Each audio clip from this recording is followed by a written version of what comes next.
Ito na siguro yung nakita natin for the last time na naka dual sport to. Goodbye stock tire muna. Bakit hindi ko muna pinudpod yung stock tire? So kailangan nating i-make sure na yung layer na madulas is natanggal na sa gulong na to.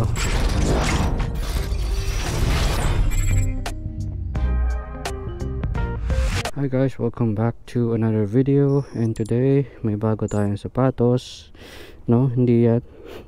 Ayun. So ito ang sapatos na hindi para sa may-ari kundi para sa motor. At ang napili nating ipapalit na tires ay Michelin, hindi ko alam yung pagbigkas niyan, City Grip 2. Stock size 180 by 14 harap, 170 13 likod. Ayan. So bakit nga ba ito yung napili nating gustong ipalit? Bakit City Grip at hindi dual sport? Sa mga magtatanong, ang pinagpipilian ko talaga ay Michelin, City Grip or Pirelli Angel Scooter. So dalawa lang talaga pinagpipilian ko dahil na-try na natin ang Pirelli Angel Scooter pero sa Honda Click 125. Siguro mga 2 years na to. Mukha pa rin, tinan nyo naman yung thread bago pa. So na-try ko na to, Angel Pirelli Scooter. Okay naman, pero syempre gusto nating mapag-try pa ng iba. At itong Michelin brand naman ay hindi to biro na tire brand or manufacturer kasi isa rin sa bigatin yan ng mga brands. Saka tag-ulan na rin naman. So okay lang din na magpalit tayo ng city tires kasi usually puro city lang naman tayo, city riding, mostly asfalto. Bihira tayo sa mga off-roads. Close up para makita nyo yung tread. So ang tinatakbo na itong stock tire natin ay 6.4, basta 6K plus na, 6K plus odo na. After na tong 6K, papalitan na natin agad ng bago. So yun, kakabit ko lang to, samahan nyo ako. Ito na siguro yung nakita natin for the last time na naka dual sport to. Tignan na natin, i-appreciate na natin bago siya magbago. Makita nyo yung tread wear niya dyan, indication niya na sobrang kapal pa talaga. Goodbye stock tire muna. Pag-iisipan natin kung ibebenta natin yan agad para makabawi sa ginastos natin dito. Hindi pa natin alam.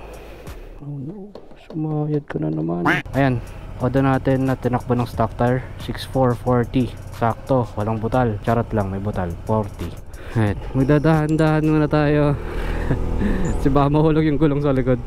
So bakit nga pala tayo magpapalit ng tires kung okay naman yung stock tires at sobrang comfortable niya gabitin, makapal pa? Bakit hindi ko muna pinudpod yung stock tire? Kung matatanong nyo, tag-ulan na kasi at based sa aking experience for 6K odo na tinatakbo ng ADV 160, nakaranas na tayo ng pagdulas sa stock tire kapag dating sa mga basang asfalto, sa mga ganitong klase ng road. Kapag basa kasi yan, madulas yung stock tire. Maraming beses na experience ko na sinisave tayo ng HSTC kasi nakakadetekto ng slippage or yung pagdulas ng ating likod na gulong. Yung harap okay lang, surprisingly sobrang kapit ng stock tires talaga. May mga instances lang na pag napapabilis tayo ng takbo at biglang napapapreno, din tayo madadali ng pagdulas sa basang kalsada. Pero kapag sa dry naman, good performance ang stock pagdating sa grip. Lalo na yung cornering niya, surprisingly makapit.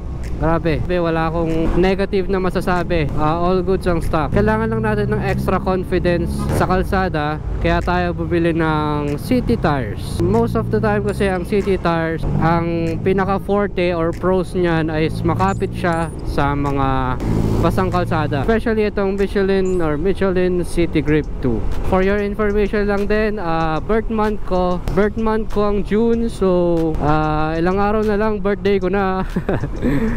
Nagsisilbing regalo na rin to para sa sarili ko. Imbes na sapatos ng may-ari ang binili, sapatos ng motor ang binili. Dito na tayo sa RDG Moto Supply para magpatulong sa kanilang magpakabit ng tulong.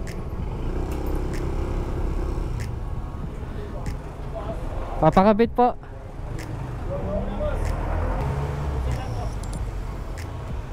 So, andito tayo ngayon sa De La Paz, boundary to ng Marikina at ng Pasig. Yan, kung alam nyo yung Ayala Malls Feliz, dito along Marcos Highway, andito lang yung RDG Moto Supply. Ayan, may pakatinda rin silang gulong. Ayan, puro Pirelli, oh. B-Star, Quick Tire. So ayan, dito tayong papakabit So may ginagawa pa, hintayin na lang muna natin. Ayan, one last look sa ating ADV 160 na naka dual sport tire.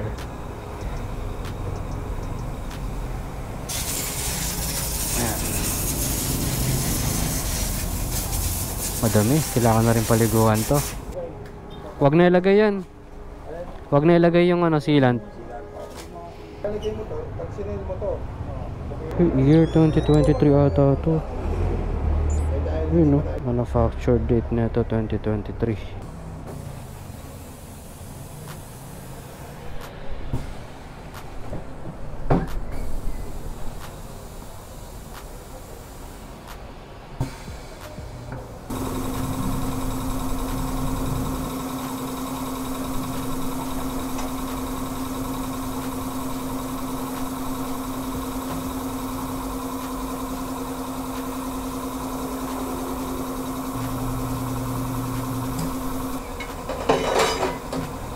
Yan ang kagandahan sa may tire machine.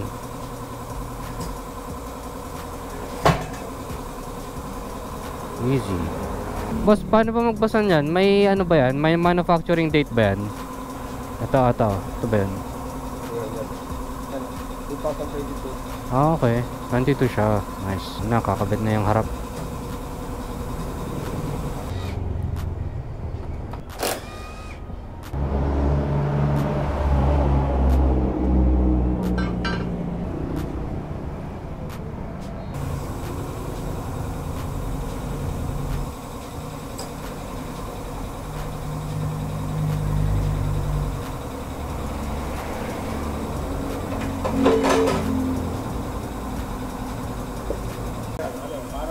Wax. Ah, okay.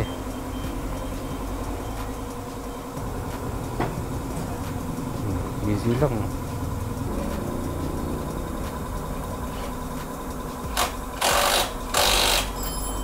Bago pa tayo maubusan ng liwanag, pakita ko na sa inyo yung bago nating sapatos. Yan. So, yan. Michelin City Grip 2.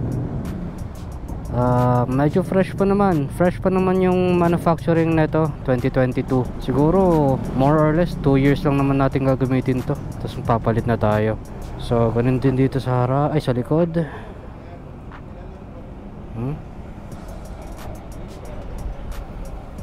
So ayun, dito lang yan sa Team RDG Motor Supply sa may Dalapas, Pasig or Marikina. Boundary lang. Boss, thank you. Ayan, sana nakikita, no? Sana nakita sa camera kung gaano ka pogi ito. Oh.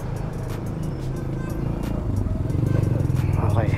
Sa ibang araw ko na lang siguro pakita sa inyo yung tsura na ito sa may araw pa kasi magagabi na eh. So yun lang, success, napagpalit tayo. So ang advice sa akin, dapat ang takbuhan natin dito lang, chill lang. Madulas pa to, as in sobrang dulas pa nito kung magwawalwal tayo bigla. Ang sabi sa Google, mga 100 miles or kung ka-convert mo sa kilometers yon, siguro mga nasa 160 kilometers, mga ganun siguro. Di ko kabisado kasi yan eh. Pero yun nga, kung 100 miles, malayo-layo kailangan mong takbuhin nun para lang ma-breakin yung bagong gulong, di ba? So, ayun, kailangan natin tong i-breakin muna. Takbong chubby lang tayo kung ayaw nating madulas. Mahirap na. So, ngayon, mag-iikot-ikot muna tayo dito sa Marikina. Tatakbong muna natin. Kahit yung manipis na layer lang, matanggal agad natin yung dulas. Kasi magkakaroon tayo ng ride bukas, malayo-layo. So, kailangan nating i-make sure na yung layer na madulas is natanggal na sa gulong na to. Yung factory na layer. Maghahanap ako ng spot siguro na kaya nating gumawa ng kaya nating umikot-ikot ng 8s, yung figure of 8s, yung paliko-liko. Nakakapanibago yung handling kasi parang bilog na bilog yung shape ng gulong. Yung lapad ba parang nabawasan compare sa stock kasi parang hindi pa siya nakahulma sa kalsada eh. Kaya siguro ganun. Feeling ko madudulas ako. I-break-in muna natin to. So itong Trip B na lang yung gamitin natin para sukatin yung tinatakbo ng bagong gulong natin. So ang mahalaga masukat natin yan, yung tinatakbo ng bagong gulong natin. Siguro pag umabot na to ng 100 kilometers, na tinatakbo, doon na tayo magiging kampante. Doon na siguro tayo magiging kampante na itakbo to, na iwaswas natin kahit mag-banking tayo, mag-cornering tayo na matindi, eh hindi na tayo makangamba na madudulas tayo. So after 100 kilometers natin gagawin yun. So ayun, hindi ko masasabi sa ngayon kung yung magiging handling nito, overall performance. Makapapakita ko lang siguro talaga yung looks nya, yung looks nya. Yun lang makapakita ko sa ngayon. Tapos ito yung luma nating mga gulong. Comment down below kung gusto nyo bilhin to. Sa mga naghanap yan ng stock tires ng ADV 160 or ADV 150, same size lang naman yan. Bali, ikot ko muna ng Marikina to. Ewan ko kung saan ako dadalhin, pero balikan ko na lang kayo kapag pagkabalik natin sa bahay. Ayun o, I love Marikina. Hey.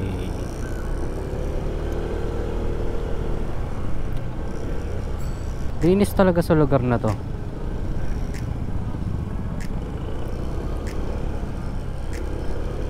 Kailangan din pala natin pumunta sa gas station para magpa-check ng PSI kung tama ba yung nilagay ni kuya. Hindi ko nasilip kanina. Yun din pala, isa ding ano yun, kailangan tama yung tire pressure natin. Hindi tayo over-inflated, hindi tayo masyadong mababa sa recommendation ng PSI. Sakto lang ba? Para tama lang ang wear ng ano, para tama lang ang pag-wear ng gulong natin. Laging nasa tamang PSI lang. Tayo sa Marcos Highway. Iba talaga feeling ng ano no, ng city tires. Parang feeling mo nakalapat ka sa daan Parang flat na flat, kapit na kapit yung gulong mo sa kalsada. Dun sa dual sport kasi, pinaka sensation na nawala yung pagkamataas ng dual sport.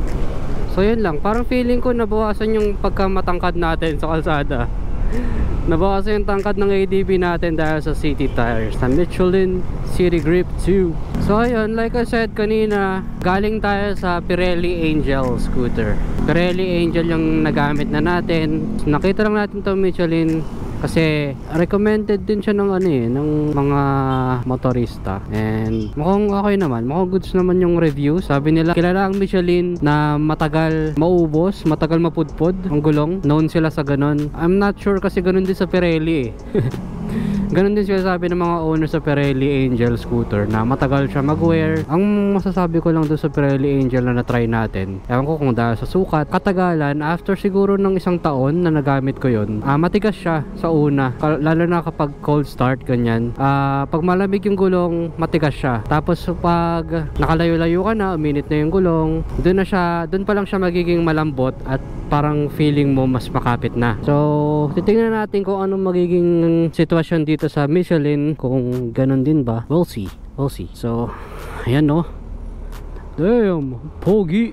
Hindi natin pinalagay yung tire sealant na libre nito, pati yung pito. 29 lang.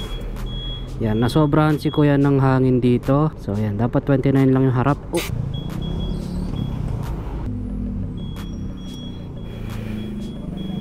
Yan, 33 likod. Hindi pa natin napapasayad dito sa side na to. Andito lang ang kain. Alright, kailangan natin bumenking. Kulang tayo sa cornering. Ganun din dito. Dito lang yung kinakain. More or less 4-5 kilometers na tayo nang tinatakbo sa bagong gulong natin. Parang gusto kong pumunta ng Bridgetown. Doon ako mag-iikot-ikot. Kasi may dala pa tayong gulong Saka na siguro no. May dala pa kasi tayong gulong sa likod. Kinakabahan ako baka mahulog, pumigtas yung tali. Saka na tol, saka na. So yun, bali nasa tamang tire pressure na tayo. Siguro initial review na lang muna talaga to. Isa-separate natin yung full review na tong gulong na to once na na-testing na natin siya ng malayuan, ng maulan, madalas ang kalsada. Doon tayo mag-expect sa full review. Dito, initial review muna kung paano kinabit yung gulong, kung ano itsura ng gulong compare sa stock. Next video, full review na tong Michelin City Grip 2 natin sa ADV 160. We're back sa HQ. Pakita ko na sa inyo yung tsura. Siguro mas maganda na makita nyo to sa sa araw. Pagpasensyahan nyo na madumi yung motor natin ngayon. Madumi si Mark 7 ngayon. So yun na lang muna siguro for today's video.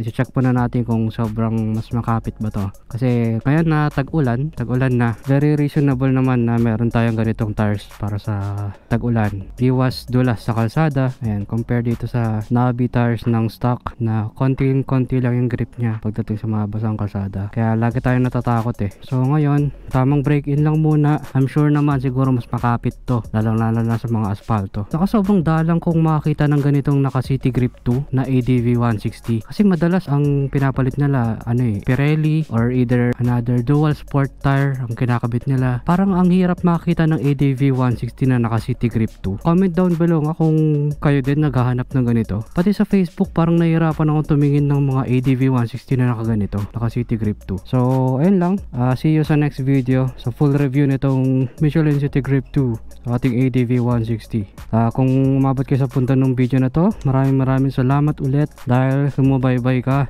Siguro happy birthday to me na lang din dahil meron tayong regalo sa ating sarili para sa ating motor. Ayan, so ayun lang guys, maraming salamat sa panonood ulit. This is Carl MK. Ngayong tag-ulan, stay dry sa ating lahat and ride safe always.